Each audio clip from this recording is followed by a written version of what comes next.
Welcome everyone to GamerMeld. Before we get started, make sure to check out the giveaway, where you get one of 4 chances to win a Steam or Newegg gift card. Just click on the link in the description. So for those who haven't heard, Intel is going through a bit of a controversy with the release of their newest 9th generation CPUs, specifically on some benchmark results that Intel used to hype their i9-9900K. Long story short, the company hired Principal Technologies, a third-party testing firm, to run benchmarks on their newest i9. What they saw was an up to 50% performance increase in games compared to AMD's latest and greatest Ryzen 7 2700X.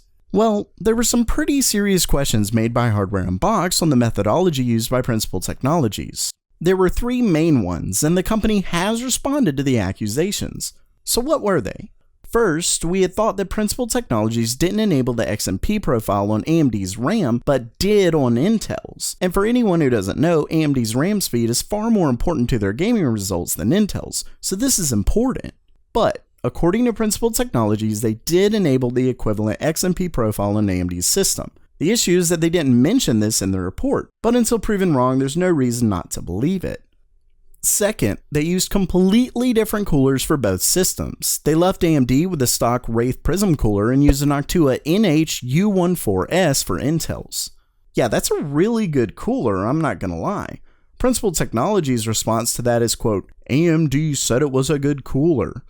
I'm gonna get to my opinion at the end, so I won't say anything here, but yeah, let's just move on to the last part.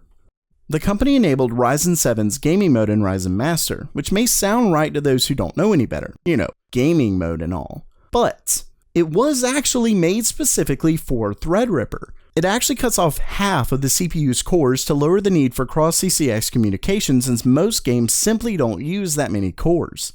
Here's the thing though. Plenty do use the 8 cores on Ryzen's 2700X, so enabling gaming mode actually meant that Principal Technologies effectively cut Ryzen's cores in half. So it was a 4-core 8-thread CPU up against Intel's 8-core 16-thread i9. Yeah, that's definitely not fair. To this, Principal Technologies finally threw in the towel and are apparently going to retest the systems. So I gave you the facts, now I figured I'd sprinkle in my opinion. First, I'll say we can't know without a doubt whether Principal Technologies intentionally skewed the results or not for Intel. And keep in mind that their entire business is essentially modeled around unbiased testing, so to make such a blatant attempt to be exactly biased would be horrible for their reputation. And honestly, most companies wouldn't take the risk. With that said, not even using the same fan is just ridiculous to me. I mean, come on.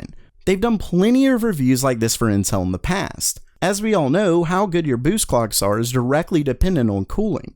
I mean, they knew to do it at a lower resolution to take away the GPU bottleneck, though the fact that they didn't even begin to show 4K results is a little absurd, since most users who buy a 2700K or 9900K will be using 4K monitors. The CPU just won't matter nearly as much, so I do mostly get it. The biggest issue though is nearly unforgivable. Why on earth would they use game mode in Ryzen Master? Whoa. Sure, I fully understand it's quite misleading, but this is their job. They shouldn't be making these mistakes. With that said, since they actually made it known that they used game mode, I mostly chalk it up to incompetence. And maybe that's the positive side of me that wants to see it that way. But the fan is so very odd, so I'm not so sure. And I guess that leads me to ask what you think. Was this just some serious incompetence, or was it malicious? Were these benchmarks intentionally a lie or an unintentional one? Let me know down in the comments below. And definitely don't forget to check out the giveaway down in the description below. And as always, have a great day.